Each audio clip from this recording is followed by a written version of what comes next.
Hello friends, இன்றைக்கி என்னென்னா நம்ம ஒன்றுமே இல்லை, சிம்பிளாக தான் செய்ய போகிறோம். இட்லி ஊற வைக்க வச்சு அரைச்சி மாவு எப்படி எடுக்கணும் தான் பார்க்க போகிறோம். ஏன்னா நிறைய பிஸ்னஸ் பிள்ளைங்களுக்கு இட்லி ஊற வைக்க தெரியாது.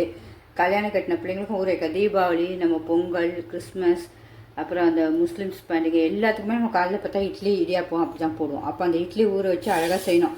ஒருத்தருக்கு இட்லி வந்து பிசு பிசுப்பாக வரும், ஒருத்தருக்கு இட்லி அப்படியே ஃபுல்லாக சப்பிக்கும். அதெல்லாம் இல்லாமல் நம்ம எப்படி க்ளீனாக பண்ணுறதுக்கு பார்க்க போகிறோம். இந்த டம்ளருக்கு 4 டம்ளருக்கு 1 டம்ளர் உளுந்து, அதுதான் கணக்கு உங்களுக்கு. யாருனாலும் சரி, இட்லி அரிசி குண்டு அரிசி தான் எடுத்து வச்சுருக்கேன், கார அரிசி தான். 1 டம்ளர், 2 டம்ளர், 3 டம்ளர், 4 டம்ளர் கரெக்டாக இருக்கும். 1 கிலோ அரிசி, இது கரெக்டான அளவு 4 இருக்கும். 1 கிலோ வாங்கினா இந்த பாருங்க ஃபுல்லாக வரும். இதில் கொஞ்சம் குறையுது, ஆனால் இதில் நம்ம கொஞ்சம் கொஞ்சம் கொட்டிட்டோம் பார்த்திங்கன்னா, அதனால கரெக்டாக 4 வரும் உங்களுக்கு. இந்த 4க்கு 1 டம்ளர் உளுந்து.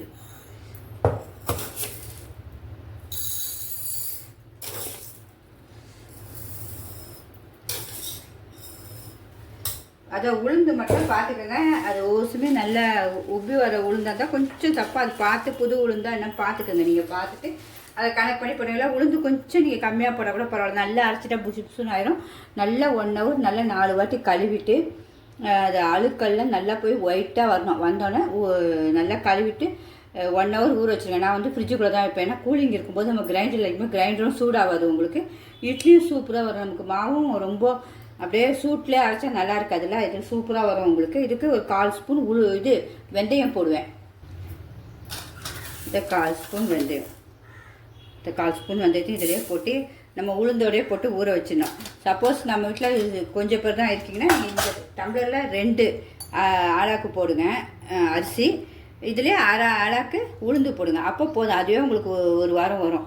இட்லி 1 வாரம் 5 நாள் நம்ம சாப்பிட்றத பொறுத்து. இட்லி தோசை, இப்போ நான்லாம் இட்லி தோசை எப்போது ஒரு வாட்டி தான் உங்களுக்கு. அப்போ எனக்குலாம் அதெல்லாம் 1 வாரம் வரும் க்ளீனாக. இதேமாதிரி நீங்கள் போட்டு ஊற வச்சுட்டு பார்ப்போமா, நல்லா புளிக்கணும். புளிச்சோடனே பார்க்கணும். ஈவினிங் ஒரு 11 மணிக்கு நீங்கள் ஆச்சுன்னா ஈவினிங் புளிச்சிடும்.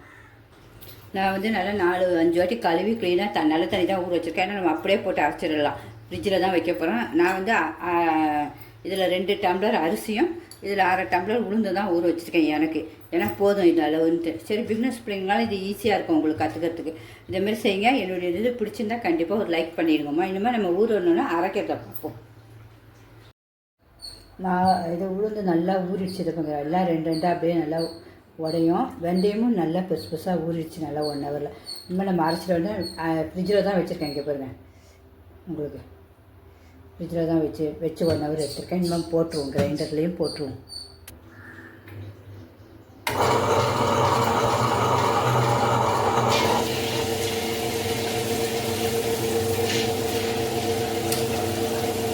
தண்ணி இல்லாமல் தான் போட்டுப்பேன், டக்குன்னு அரை போட்டேன். ஃப்ரிட்ஜில் வச்சு பண்ணுவோம்.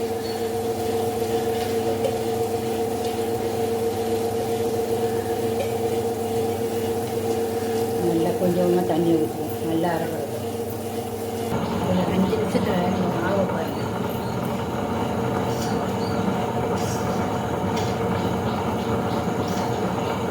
அதுவே ஒரு நிமிஷம் வச்சுக்கலாம். நம்ம அந்த ஃப்ரிட்ஜில் வச்சு அதான்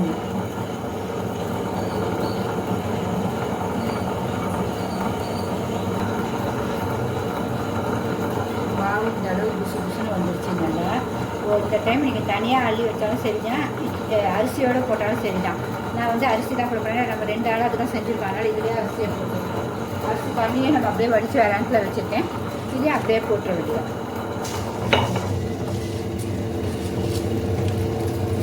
போட்டு நல்லா பாதி அரையும் போது உப்பையும் போட்டுடணும். உப்பு பாதி பேர் உப்பு போடாமல் தான் கலக்கி வைப்பாங்க. நான் உப்பு போட்டு தான் கலக்கி வைப்பேன். ஏன்னா உப்பு போடாமல் அந்த டைம் போட்டால் நம்ம மறந்துடுவோம் ஒரு சமயம். அதுக்காக ஏதோ நல்லா அரையணும். இதில் கொஞ்சம் தண்ணி இருந்தாலும் கொஞ்சம் ஊற்றிக்கலாம். ஏன்னா அரிசி சிக்காமல் இருக்கேன். இது வந்து எல்லாருக்குமே தெரியும் இட்லி அரைக்க. சரி, பிகினர்ஸ் பிள்ளைகளுக்காக தான் மெயின், வேறு ஒன்றும் இல்லை. அளவு கரெக்டாக இருந்தால் தான் இட்லியும் வரும். இல்லைன்னா இட்லி வராது, வழுக்குன்னு இருக்கும், சப்பிக்கிட்டு இருக்கும். அதுக்காக தான் இன்னும் இது அரைப்படணும் நல்லா.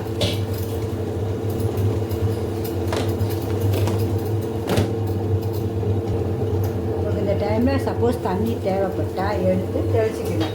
இப்படி மாவு பாருங்கள், தண்ணி இருந்தால் தேவையில்லை, தண்ணி இல்லைன்னா இப்படி நம்ம சிறு தண்ணியே தெளிச்சிக்கலாம். நம்ம ஃப்ரிட்ஜில் வச்சுருக்க தண்ணியை தெளிச்சிட்டு மூடி வச்சுக்கலாம். அது பாட்டு கரையிட்டால் ஆரஞ்சோன்னா உப்பும் போட்டுருவோம். நம்ம ஆரஞ்சோன்னா உப்பு போட்டுருவோம். நான் அந்த மாவுக்கு தக்க உப்பும் போட்டுற போகிறேன். இந்த பாருங்க, சுவைக்கு தக்க உங்கள் எவ்வளோக்கு வேணுமோ உப்பு அவ்வளோ போட்டுருக்கேன். நான் கொஞ்சமாக தான் போட்டிருக்கேன், வேணுன்னா கலந்துக்கலாம், ஜாஸ்தியாகக்கூடாது. மாவு பாருங்கள் எவ்வளோ அழகாக நல்லா அரைப்பட்டுச்சு. இன்னும் கொஞ்சம் தான், இன்னும் கொஞ்சம் நைஸாக அரைப்படணும். குறன்னு இருக்குது, நைஸாக அரைப்பச்சோன்னா அள்ளிட வேண்டாம். மாவு அவ்வளோ சூப்பராக இருக்கும். நம்ம வேலை செஞ்சு முடிச்சோன்னா நம்ம கிரைண்டரில் நல்லா தொடச்சி வச்சிடணும் க்ளீனாக. இப்போ மாவு பார்ப்போம், நல்லா சூப்பராக அரைப்பட்டுட்டோம். நைஸாக இருந்தாங்க பார்த்தீங்களா, சூப்பராக இருந்துச்சு. இதை அப்படியே அள்ளிடுவேன். தண்ணியெலாம் நான் கலக்க மாட்டேன், அப்படியே கரெக்டாக இருக்கும் உங்களுக்கு. இப்போ அள்ளிடுவோம், ஆஃப் பண்ணிவிட்டு கிரைண்டரை அள்ளிடுவோம். இப்போ மாவை அப்படியே வலித்து இதில் ஊற்றிட வேண்டியது. இப்படி சரிச்சாலே அழகாக சரிபட்டுரும். அப்புறம் அப்படியே கழுவி ஊற்றிட வேண்டியதான்.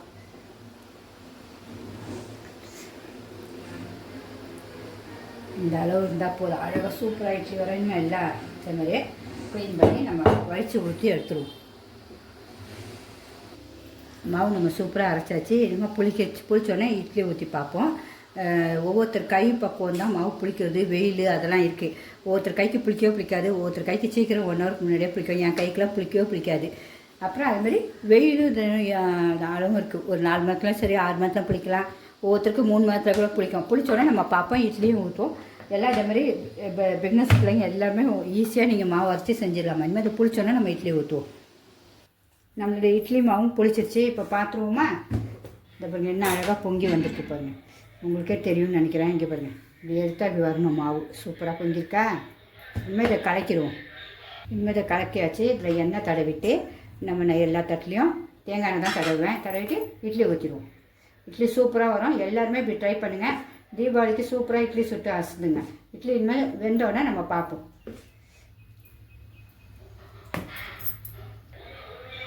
இப்போ நம்ம இட்லி பிக்னஸ் பிள்ளைங்காக சொல்கிறேன். இட்லி வெந்துருச்சான் பார்க்கறதுக்கு எவ்வளோ சூப்பராக வந்துருக்கு பாருங்கள். மல்லிகைப்பூ இட்லி மாதிரி வந்திருக்கு. ஸ்லோவில் தான் வச்சுருக்கேன். வெந்துருச்சான்னு பார்க்கறதுக்கு ஒரு தண்ணி லைட்டாக தொட்டுக்கங்க. குச்சோ ஒரு கத்தியோ ஒரு எதோ ஒன்று வச்சு இப்படி குத்தி பாருங்கம்மா. பார்த்தா இப்படி வச்சா ஒட்டக்கூடாது. அப்போனா உங்களுக்கு இட்லி வெந்துருச்சுன்னா தான் நீங்கள் எடுத்துடலாம். இப்போ நம்மளும் இட்லி ஆஃப் பண்ணிடலாம். பாருங்கள், நம்மளுடைய இட்லி எவ்வளோ சூப்பராக ரெடி ஆகிடுச்சு பார்த்தீங்கன்னா. அது பாருங்கள், பஞ்சு மாதிரி இது சூப்பராக சாஃப்டாக. இது கொஞ்சம் ஆறணுன்னா இதில் எண்ணெயோ தண்ணியோ தடவிட்டு நீங்கள் எடுத்தால் சூப்பராக வந்துடும். பிக்னஸ் பிள்ளைங்க கூட ஈஸியாக கற்றுக்கலாம் என்னுடைய சமையலை பார்த்து. அதுக்காக தான் சொல்கிறேன். பிடிச்சிருந்தா கண்டிப்பாக லைக் பண்ணுங்கள். சிம்பா நியூஸ் சேனலுக்கு சப்ஸ்கிரிப்ஷன் பண்ணுங்கள் ஃப்ரெண்ட்ஸ். இப்போ இட்லியும் உங்களுக்கு நான் எடுத்து காட்டுறேன். இந்த பாருங்கள், இந்த இட்லி இது மாதிரி கரண்டி வச்சு ஒரு இட்லி எப்படி எடுத்திங்கன்னா அப்படியே சாஃப்டாக வந்துடும். இந்த மாதிரிங்க பூ மாதிரி வந்துடும் பாருங்கள். இட்லி என்ன சூப்பராக மெத்துன்னு பார்த்திங்கன்னா பஞ்சு மாதிரி இருக்குது சாஃப்டாக. இந்த டேஸ்ட் பார்த்துருவோமா. இட்லியை பாருங்கள் எவ்வளோ சாஃப்டாக பஞ்சுன்னு இருக்குது பாருங்கள். இப்படி எடுத்தாலும் அவ்வளோ சாஃப்டாக இருக்கும் இட்லி. உங்களுக்கு எல்லாத்துக்குமே காட்டுறேன். இதுக்கு இட்லி பொடி வச்சு சாப்பிட்டா சும்மா அட்டகாசமாக இருக்கும். இந்த பாருங்கள், ஃபுல்லாக எடுத்து அப்படியே நலிப்பு மாதிரி உள்ளே போதும் சாப்பிட்டோம். இப்போ இதையும் காட்டுறோம். இது வந்து கொத்தமல்லி வெறும் அப்படியே ஃப்ரெஷ்ஷாக கொத்தமல்லி அரைச்சேன். தாளிக்காக்கெல்லாம் எதுவும் செய்யலை. அது பாருங்கள், எல்லாமே செம்ம டேஸ்ட்டு. உங்களுக்கு பிடிச்சிருந்தா கண்டிப்பாக லைக் பண்ணுங்கள். நீங்களும் இதுமாரி ருசித்து சாப்பிட தான் போடணும், வேறு ஒன்றும் இல்லை ஃப்ரெண்ட்ஸ். பிடிச்சிருந்தா கண்டிப்பாக லைக் பண்ணுங்கள். ஓகே, எல்லா வீட்லேயும் இப்படி தீபாவளிக்கு சூப்பராக இட்லி செஞ்சு சாப்பிடுங்க. சாப்பிட்றது இது சொல்கிறதோடு சாப்பிட்டுட்டு தான் இருக்கேன். அதனால் அவ்வளோ ஒரு டேஸ்ட்டு. ஓகே ஃப்ரெண்ட்ஸ், பாய்.